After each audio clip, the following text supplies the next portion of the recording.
tell you, the world needs to hear this message. This is remarkable because it's remarkable that it's innate for you both because of the work that you have done. Because the reality is, the enemy, we do have an adversary, and the number one objective of that adversary is to destroy marriages.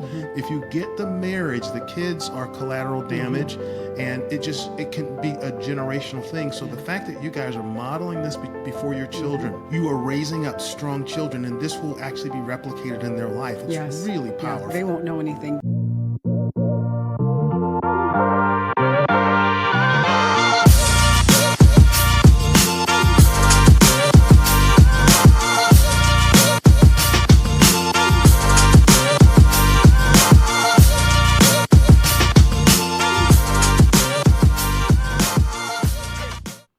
Ladies and gentlemen, welcome to another episode of Stephen and Kori and Get It Together. Hey, I'm Stephen And I'm Kori. And on this podcast, we teach you how to get it together first. Right. And then together. Because if you don't have this together and you try to get this together, it's like magnets that just are on the opposites end. It will never work. So we always want to welcome you in, ask you to subscribe, hit the notification bell, and like, comment, and share this with your friends.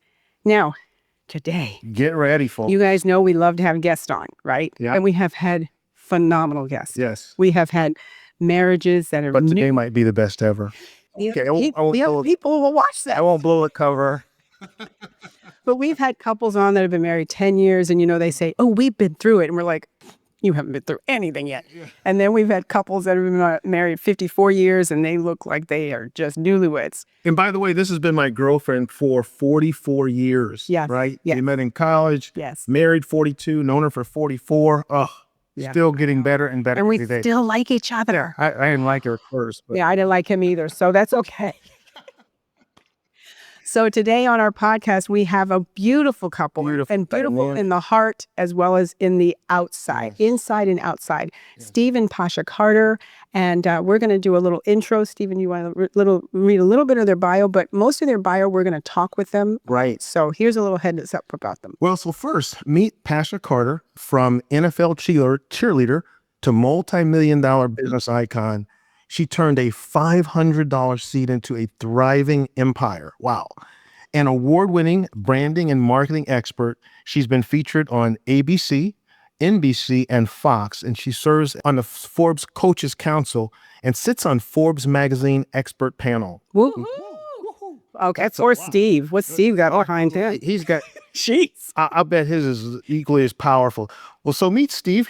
Steve Carter grew up in Chicago. Okay, my stomping ground, right? Carrying more than ambition, his father was one of the first African-American business owners in downtown court reporting. You know, the fruit never falls far from the tree. So his dad was in the court reporting industry. And from that legacy, Steve went on to graduate from Howard University, build his own multi-million-dollar marketing business, and has become one of the nation's most powerful success coaches, training audiences across the country. Ladies and gentlemen, we present to you Steve and Pasha Carter. Confetti! Yeah. Welcome, guys. Welcome to our show. Absolutely. Oh, look, so we're excited to be here, excited about this interview, and just honored. Yes, we are looking forward to this. Well, tell us a little bit about yourself. So how many children do you have? We always start with the basics. How you met, how many children do you have, and your children's personalities. Who do they belong to? So first, how did you meet? Go. This will be good. I'm going to let Pastor go Okay, our first. favorite subject. First of all, let's start with the kids. We have 4 kids, and they are absolutely amazing, and we'll get into that. Let me stay there. Ages 14, 16, 19, and 21. Wow. Oh, She's wow. about to turn 22. Stair step. Yes. So everybody stair step 2 years apart, and they are just our heart and joy. They really are. And how we met, I'll let you tell them how we met, honey. Well, let me say this also. We've got 2 boys. The boys are 14 and 16, and then the girls are 19 and 21. So our oldest daughter is into real estate now, so we're excited about her. The apple didn't fall too far from the tree. She went right into entrepreneurship. And then my youngest daughter is 19 years old, a freshman at the University of Miami, and just fired up living her life in Miami. Still the U? Now, wait a minute. Did either one of you go to U? Pasha, did you go to U? No, I went to Howard. Oh, that's right. And I went to University of Alabama. Okay. Listen, the interesting thing about our kids is they're all so unique and they have their own paths and their own it's like they didn't go to the colleges we're going to. They're not doing what we do. They have their own thoughts and we love that. So she's at the University of Miami because she made a decision that that was her number one school and she worked hard to get in there. And we also have a 14 and 16-year-old son. Our 16-year-old son, I feel he's been here before. He's like a old man in a 16-year-old body. He loves jazz music. He works at the golf course, so he's into golf and all of that. And we have our 14-year-old who, in my opinion, is very artistic. And I can see him on stage somewhere. He hasn't grasped that yet, but when he grabs a mic or he's in front of a stage, it's like he just lights up. So Now, yes, speaking, those are kiddos. how artistic? In speaking, in drawing, or music, or when you say he's artistic? Music. Music, okay. Musically inclined Wow. and just an entertainer at heart. And I don't even think he realizes it yet, though. That's beautiful. Now, okay, we want to get back to them, but how did you two meet? Wow, y'all, I'll take that one. We actually met in business. We both came from the network marketing profession, and so I got involved in January of 1996. Pasha got involved in December of 95. So it was about a month apart, but we happened to be in the same company. We did not know each other at all. But then we ended up both getting promoted to the highest position in that company at the same convention. So we ended up meeting each other backstage and exchanged contact information, and we've been locked at the hip ever since. Wow. Yes, Okay, we so became best when you two friends. met each other, was it love at first sight? Was it, ooh, I got to get to know this person? Or was it, Yeah, ooh, it was definitely, I need to get to know her. Mhm. I pointed her out to one of my buddies. This was when we first joined the company. So I hadn't raised to the ranks of the highest position, but I saw her and I told one of my buddies, I was like, "Who is that?" And he was like, "I don't know. Why don't you go talk to her?" And I'm like, "No, I'm gonna wait for the right time." And I just had no idea that we would end up getting promoted the same weekend to the top position in the company. And she was the 8th promotion. I was the 9th promotion. So we happened to be backstage at the same time. And it was just an authentic meeting. And it's been locked ever since. so were you two friends first? No. No, I No. mean, when you met each No. other, did you decide to be friends first, or you were like, no, I want Oh, to yeah, date yeah, you? yeah, yeah, yeah. Yes, Oh, yeah. We yes, hung out. yes. Yeah, we hung out for a while. Yeah, I thought you meant before we yeah, no, we became the best of friends because we had so much in common. And the most important thing that we had in common was we had common dreams and a common destination. And in business, we were going through a lot of the same ups and downs in the beginning. We were in our 20s. It was our first business. So we were going through so many things where we could relate, having success in a short period of time, but still trying to navigate that business world. And so he was just someone that it was amazing because when we had our very first conversation, I felt like I'd known him all my life. It was like one of those conversations that you just was like, oh my God, I wish this would never end. Okay, so audience, this is what I want you to pick up here. They had commonality. Yes. When you are out there and you're looking for, and a lot of times you are looking for your spouse, or if you're just out there and you're hanging out with your friends and you meet someone, hold on to the commonality Yeah, of exactly. others. That's As opposed, rich. thank you, Yeah. because I'm rich. Yeah. Hold on to the commonality of others, because Pasha said this about Steve. They had commonality and they just picked it up. Now, here's something else, guys. What happens if Pasha met someone who knew Steve and they had a commonality and they said, I want you to meet this guy, Steve. Be open is what I'm saying. Be open in your conversation. Be genuine. Be true to who you are, because this that you're seeing here can be you. Even in marriage, you keep that. And we're going to talk about the consistency of the commonality, but the truth of who you are. Okay, I just wanted to share that part. Go ahead. And you know what, Kori? I'll say this. You hit something spot on, because Pasha's mother, And my aunt. they were a part of the same company that we ended up meeting in. Her mother actually pulled her aside and said, "Have you met him yet?" And I'd never met her mom. And she just said, "Have you met him?" She was like, "You need to meet him." And I think Yeah. it was because she saw those commonalities. She did. And I didn't know that. I didn't find that out till later. And then she and her mom and myself, we became so tight. She has since passed away, but that was my girl. That's And beautiful. so though. Yeah, because we were tight from day one. yeah. And just again, the genuineness of who you are, and other people see that. Absolutely. When you're hanging out with your friends, and here's the other thing. if your friends say, I don't think that's a good one for you, listen to them. Don't go, I'm going to prove you listen. wrong. Yeah. You know, let me show you. And the funny thing, Kori, is that Pasha was actually dating somebody at the time. Her mom was still like, have you seen? I was like, no. That's right. That's right. Yeah. She knew. So, 'Cause that's what mom mothers do. knows best, right? Yeah, that's what mothers do. You're not wrong. Yes. But again, and it's okay because you guys were friends first. That's right. You know, you guys were friends first. Exactly. It's beautiful. Okay, so And so when you guys, okay, so when you first took her like back home, what happened with that? no, wait. I was before back home. How'd you get your first date? Oh, okay. Yeah, All right. I Let's want talk about. to see what Oh, your man. play is. Well, I'll tell you this. We met backstage and became friends, and nothing really happened at that time. But then what ended up taking place is we had an event for the company in my hometown, Chicago. And she was one of the featured speakers. I didn't throw that event. I mean, I wasn't the host of the event. It was really another business partner of mine who was kind of like a big brother to me. He was putting on the event, but everybody that was in the city would come to that same event. And she was the featured speaker.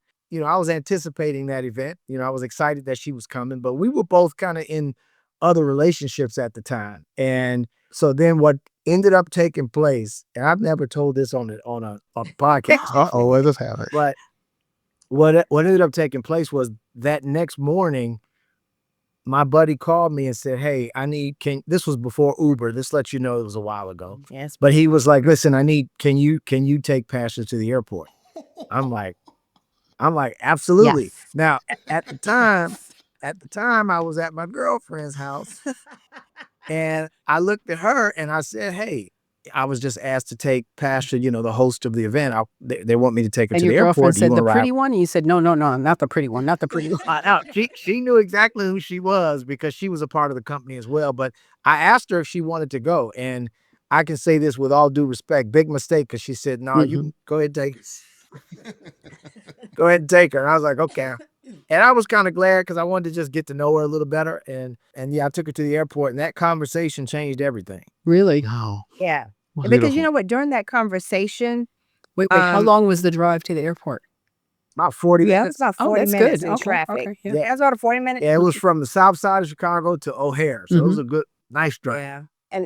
And we started really having discussions, not just about business, but about where we were in our relationships. And I think we were both really looking for that forever and knowing that we didn't have it. But at the same time, you know how you have something and you know it's not working, but you try to make it work, even though you know it's really not working. And we both found ourselves in that situation. And we just became friends and talked and talked. And that 45 minutes was just eye opening. It really was, because I was saying to myself, I immediately saw a possibility of my forever person, even though the timing was not the best. Yeah. But it's beautiful that that was revealed to you, so you knew that there was a possibility to have that forever person. Yeah. Yeah. Yeah. Okay, so you guys are talking and friends, and when did the first date reference come up? Pasha, did you say to him, let's go on a date? No, because we were in separate cities. So that was the other dynamic. We weren't in the same city. So it was one of those things where you kind of talk on the phone, and we were building our businesses and we were so busy where it was like just kind of coming and going. So our first real date, oh my Yeah, goodness. there was a little drama in between. Yes, there's a lot. Between meeting You're and right. Yes, because we had to get through some things, and we both knew that it was going to be a uphill battle that we had to. we'll address the elephant in the room. We had to part ways with our existing relationships. Wait a minute. You That's know? okay. That's actually important yeah. because you're not Yeah, stringing yeah, somebody along. You're like, listen, this is not. Absolutely. Yeah. Right. So that's a beautiful. That's we another knew- lesson. We knew it was something real, and both of us had the conversation about how much, what this could cause, the negativity that could come from it. But we absolutely knew affirmatively that the positivity would outweigh the negativity. So we were willing to go through the storm. We were willing to face it. And I said, this is going to cause an uproar, because we were both pretty high level in our company. We hit that highest level. So we were kind of faces of the company. And so it was, I don't want to use the word scandal, but they knew that we were both in other relationships. So when it was revealed that we were beginning to see each other, it was a big thing. Oh, I bet. And you know what's interesting is, and that's in your world. You know, I'm a life coach, and so I actually I lead my clients into the thought process of your world is you pushed out. You know, everything you think is going on, that's you pushed out. That's your world. But that was just one element of your world. And what you're doing is relieving somebody who you're with the not heartache, but the tension and the confusion that they could have, like, well, am I the person or not? You're actually freeing up space. Yeah. You're freeing up, and as dramatic as people want it to be, it's really a freeing thing because what you're saying is you are now free. This is not something that's going to go any further. Like Pasha, like you were saying earlier, you know, my forever person. You're not my forever person. So people out there listen to that too. Understand that you're freeing somebody up when you're not connected with them any longer. It's good. Yep. And I tell you, one of the things that Mhm. did it for me was I remember hearing this saying. We were in a leadership training, and it said, some people come into your life for a season, some people come into your life for a reason, and some people come into your life for a lifetime. And you have got to look at each one of those and understand where they fit and be okay with that. Mhm. And I knew that he was my lifetime. So therefore, if I had to give up that season or that reason, that person may have been there for whatever that time span was, because I knew he was my lifetime. Beautiful. So through this, you guys eventually, obviously, you had that date because it was probably very public. You guys are celebrities and everybody wants to know your business because nobody has their own business to mind. So they're like, my business is boring. Let's get here. So you went through that and then you started dating. Now, how was your date? Did you date long distance, I presume? Yeah, for just for a little while. And what I did, Corey, I just said, hey, listen, if we're going to do this, one of us needs to move. And I wasn't like demanding that she had to be the one to do that. I mean, because we always communicate about what we feel is best. And I said, look, do you feel like coming here would be better? Or are we looking at maybe relocating somewhere else? So we decided and agreed that Chicago would be the best. And I think we looked at the fact that we decided at that time, because here's one thing about network marketing is that she had her organization, I had my organization, and we had to kind of make some hard decisions on, are we going to continue to build two separate organizations, or are we going to put our efforts into one? And at that time, my organization was a little bit larger and was generating a little bit more money. And so we just decided, let's put our efforts into this. I said, now it's not mine, it's ours. And so we built this together and we decided to do that. And because a large chunk of the business was in Chicago, it just made financial sense for her to come to Chicago. So she came to Chicago. So we didn't do a lot of, how long was it that we were long distance? How long would you say that was? Oh, was it 6 months maybe? Yeah, maybe that's about not that. bad. 6 Okay. months? And that went by fast. It was Mhm. like, You know? yes. And then she ended up coming to Chicago. And Chicago, one thing about Chicago is the weather is awful. And Now, that's wait. saying it Where nice. did I did not Pasha, where know did you that. come from? That part nobody told She me. hated Where the did you weather. come She from? hated the weather. Yeah. I was living in LA at the time, so I'm used to sunny days and, cold for me was, oh my God, I got to put on a jacket tonight because it's 65. Oh my gosh, I got to Chicago and I was like, Yeah, it wasn't. Chicago was not a fit for Pasha. We were there. You stayed for about 5 years, maybe six Oh, winters, 6 winters. bravo. Yes. 6 years, and that's when we just decided, nah, let's not do. Because But wait a once minute, we started really that's talking, love. Okay, people, oh yeah, that is love. that's love. She hated the weather every single day. She complained all the time about the weather, but she loved my family. Oh my my gosh. mom and dad. She loved my mom and dad. So that was a good thing. But it Beautiful was just, springs though over there in oh springtime. yeah. I mean, 2 or 3 months out of the year is beautiful, but nine Yes. is brutal. Yeah. So she was really adjusting. So when I casually mentioned one time, we had come to Dallas for a business meeting, and I casually mentioned to her, I said, "This is really beautiful. I could see us living here." She was like, "I'm gonna get a realtor," and she got a realtor in about 4. She got a realtor 4 days later. And we moved about 4 months from the day I made that statement. Yep. And we didn't know anybody. We knew one person. We knew one Wait, person. ready? What happened to our team is here? Yeah. Well, we were growing the team, and by then it was pretty We were more self-sufficient. flexible. Yeah, we were more flexible to be able to roll out. And this was the best decision we ever made coming to Dallas. We love it. We love the weather. We love the area. We love the children love it here, raising them because we agreed wholehearted. We didn't really want to raise the kids in Chicago. And there are several reasons for that. And I love the fact that they're here. They got a chance to really have a suburban upbringing and not necessarily have to learn some of the things that I had to learn growing up in Chicago. And, we always say parents, when you're a child, your goal should be to better for your children what you experienced. Yeah. And that's no slight on Chicago. I'm not saying that negative. That's home for me. That's born and bred. But I didn't want the kids growing up there. It's a different dynamic. Them coming here and just getting a chance to live in a different environment. And were they birthed in Chicago? The girls were birthed in Chicago. I think The boys, Jayla was and what? the boys in Dallas. Because we came here in '07, right? Oh, wait. Let's see. Jayla was in yes, because Yep, 07. Yeah. Mhm. So Jasmine was like 1, Mhm. and I think Okay. Jayla was maybe almost So the boys 3. were Yep. born in Texas. Texas. Yes, yes. Gotcha. Both of them. Okay. Yep. Although they still claim Chicago. Okay. Well, yeah, they try to claim Chicago for street cred. Yeah, right. But what's interesting? You guys have a dynamic between the two of you. It seems very fluid. So I'm interested in understanding where you were personally when you met. Had you done personal development work? Did you have a lot of issues, drama that you had to get to? Because a lot of couples go through that.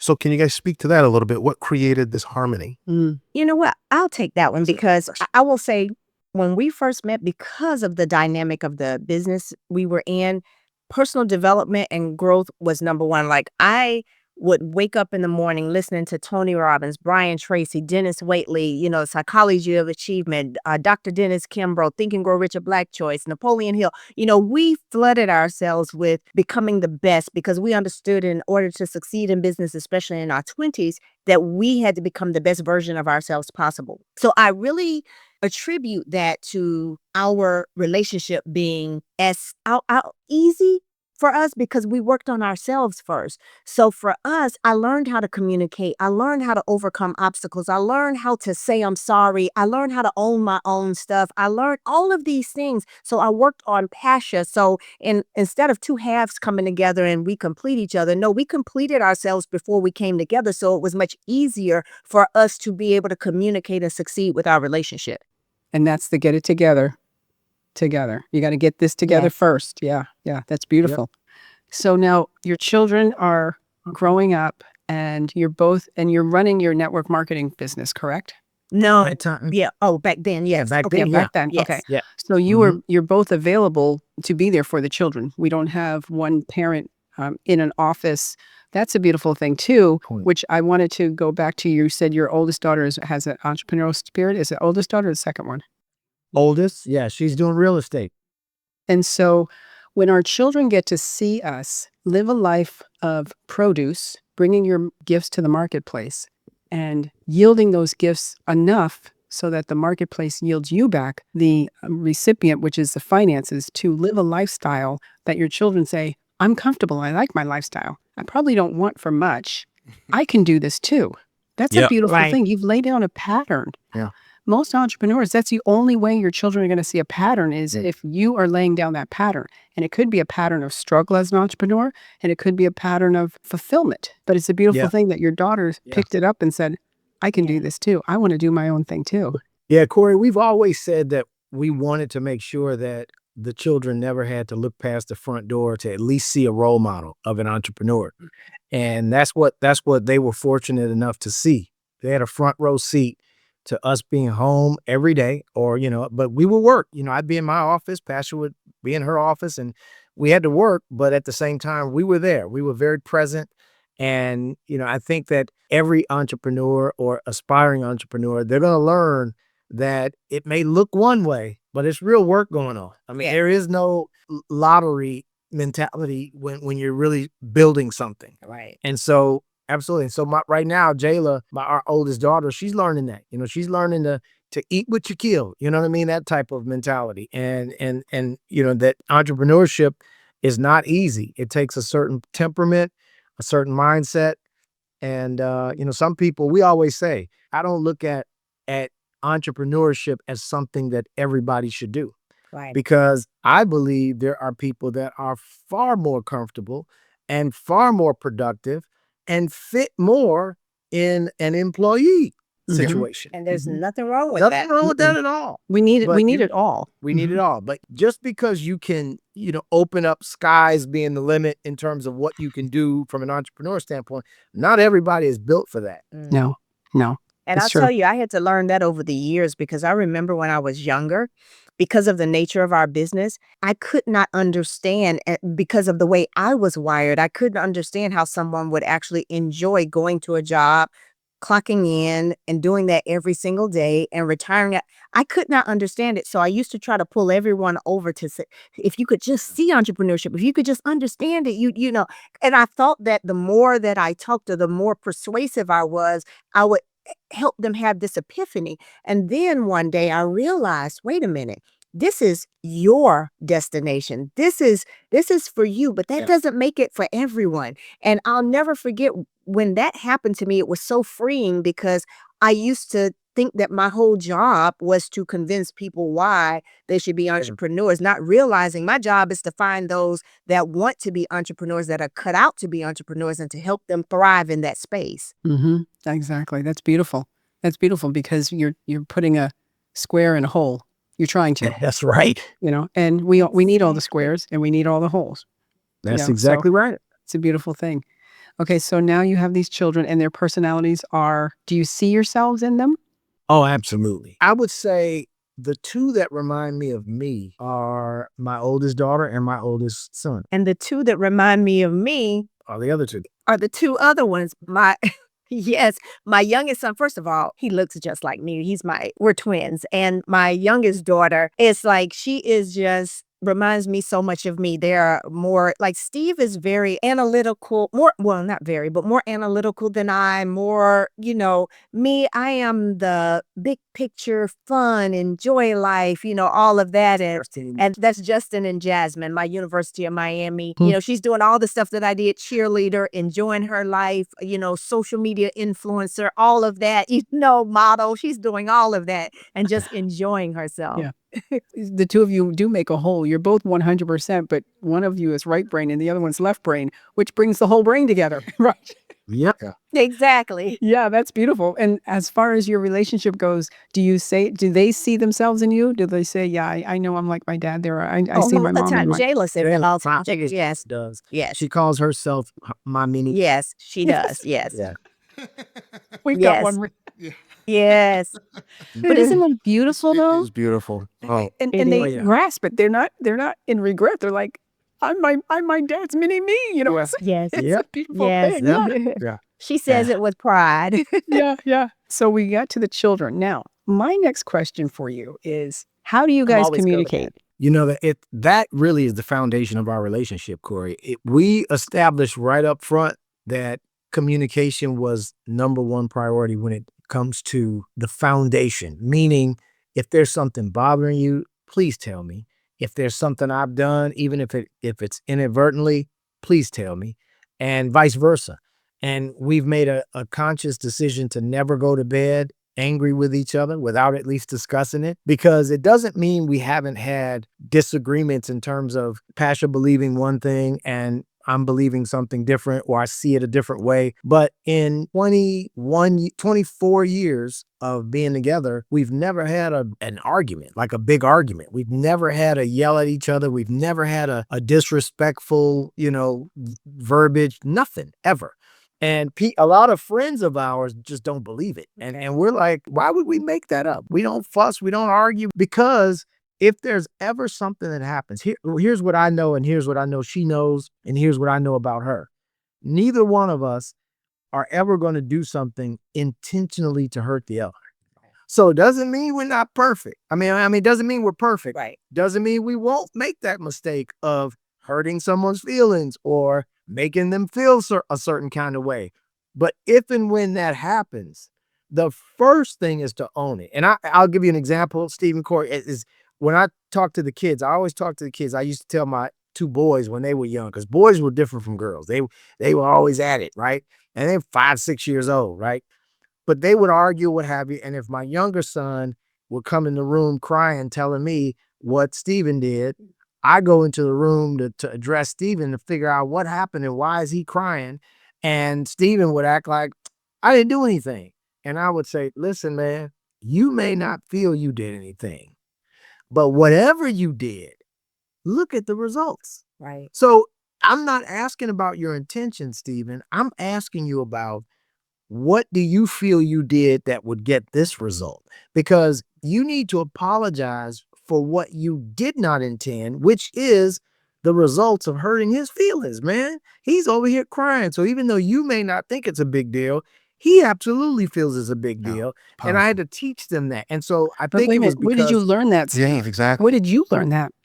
I think it was, I mean, I'm not saying this from an arrogant perspective, but it's Mhm. always been innate to me. It's Okay. just something that's in me. I think that's a part of my DNA, because my thing is, if I hurt your feelings, even if I didn't mean to do it, the results are more Yeah. important Mhm. than my The intentions. intention. Yeah. Because at least for her to know that. Like, so my Mhm. thing is, if you didn't know that that wasn't my intention, I need to express wholeheartedly Right. that that was not my intention. I'm seeing that that's the results. I'm seeing I hurt your feelings. Right. I'm seeing it made you feel some kind of way. I'm seeing the look on your face. I'm seeing the look on your face, but I didn't mean that. And tell me how you took it so that maybe we could discuss this, because I'll let you know how I meant it and let's talk about it. I would always notice throughout my life that when you have a conversation, issues get resolved so quickly. What usually prolongs people being mad at each other, not speaking to each other, acting a certain way, is they don't address it, Yeah. because the mind goes all the Oh. way to the worst, to the worst case scenario. Yeah. The Yeah. mind is always like, this is what he So true. meant, or this Yes. is what she meant, and I don't Mhm. believe he did that, or I don't believe she did that. And if we don't discuss it, we're thinking Mhm. the worst. Yep. Yeah. So how And, did and so you? I've always addressed it that way. I've always said, let's talk first, because I would hope you would know that I didn't mean to do it. But Right. if I did, explain to me how that hurt your feelings. Explain to me how you took that. How did you receive that? And then when I get them, oh, no, I didn't mean it like that. Here's Mhm. exactly how I meant it. I was saying this because of X, Y, Z. And then I'll be Mhm. like, Backing it with foundation. like, yeah, right. I'm like, Now, I how didn't did you, mean when that. you Yeah. two were long distance dating, which was just the 6 months, but did you immediately, as you felt something, did you say, I got to get on the phone, we got to talk? I mean, how did you address it from a long distance? You mean if we ever had a challenge? Oh, Yeah. absolutely. Yeah, for sure. Okay, Because so- text, everything gets lost in translation with the That's text. right. I always say. That's right, yeah. That was back before tech. Yeah. But no, Yeah, we had yeah. those two-way pagers. Yes, we did. So yeah, we had the two-way pagers. I know I dated all of us. But we had the beeper, right? No. But the key with, and I tell the kids this all the time, if something goes on, pick up the phone, because kids today, they want to snap and text. But what happens Or when you, unfriend each other. right, That's that's what the it is. worst. Oh, my, Yeah. block. Like, Yeah. what do you mean you blocked? Yes. Did you call and ask him? No, I just blocked them. I like them. Like, no. That's not the answer, right?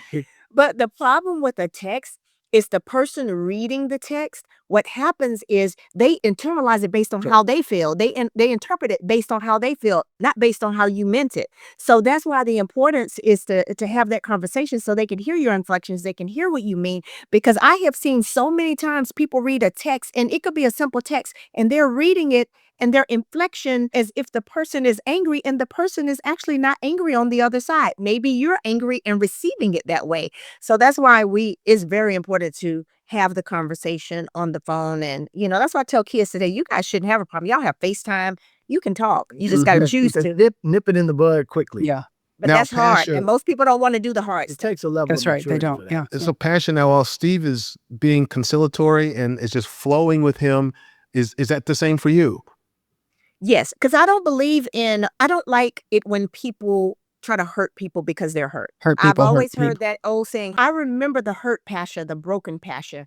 And I remember coming through and growing through so many things in my life. And once you come out of that storm, and I'm a whole person, I never want to hurt or tear down a person because I've been hurt in the past. So for us, we have these rules of engagement, I would say, and there are some of them are spoken and some are unspoken. But if we're ever at odds with each other or having a disagreement, we will never say anything in a conversation. I've heard people, I said it because I was mad. But the problem with that is Hard to take something. after the conversation, people still remember what you said when you were mad.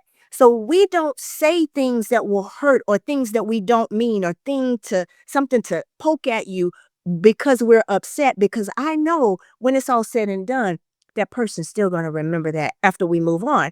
So that's why we have those rules, I would say, of engagement. So if we're upset, we're adults. Let's talk about it. Let's get to the root of what's going on. Why is this disagreement? Why are you hurt? And then we always will come to an understanding. Beautiful. I tell you, the world needs to hear this message. This is remarkable. It's because it's remarkable that it's innate for you both because of the work that you have done. Because the reality is, the enemy, we do have an adversary, and the number one objective of that adversary is to destroy marriages. If you get the marriage, the kids are collateral damage, and it can be a generational thing. So the fact that you guys are modeling this before your children, you are raising up strong children, and this will actually be replicated in their life. It's really powerful. They won't know anything different. You know, Stephen, it's ironic that you say that because it was not even 2 weeks ago. My oldest son, he's only 16 years old. And like Pastor said, he just has the personality like he's been here before. Like he'll sit and have a conversation with his friends' parents, and they'll all the other kids in the house will run up and be on the Xbox, and he'll be down in the kitchen talking to the dad, right? And but he said to us one day recently, just a couple of weeks ago, he said, "You know what? I've grown to really understand that you all have a very special relationship." He said, "Because when I'm at my friend's house, it's not like that." And, so there are times where he'll see parents that speak to each other in a certain way or may fuss at each other or just a difference than what he sees at home. And he realized that, it's different. It's just the way you treat each other. It's obvious. It's obvious when you're looking, and so he gets it now. And I'm happy he sees that. So that's to Stephen's point, that he saw that and he recognized that. And then he saw it enough to acknowledge it and to say to us, I appreciate you all. I appreciate the way you all treat each other. I appreciate the way you all act around each other, in front of others, all that. Yeah. Ladies and gentlemen, if you're just chiming in here, we have been in a wonderful, highly engaged conversation with Steve and Pasha Carter. You got to go back to the beginning and watch this all the way from the beginning. We're finishing up on episode 1. There's going to be 2 episodes to this, and we're going to be going to episode 2 in just a moment. But again, we always say, make sure that you like, comment, and subscribe. Yes. And also check us out on, if you listen to your podcast on audio, then check us out on Spotify. And also if you watch, you can check us out on Rumble, on YouTube, on Instagram, and on X. So we thank you for joining us on this particular episode. And again, stay tuned for episode 2 with Steve and Pasha Carter. And we've got a lot more to cover, as you know. Yes. So take care, guys. Take I'll see you care. in the next one.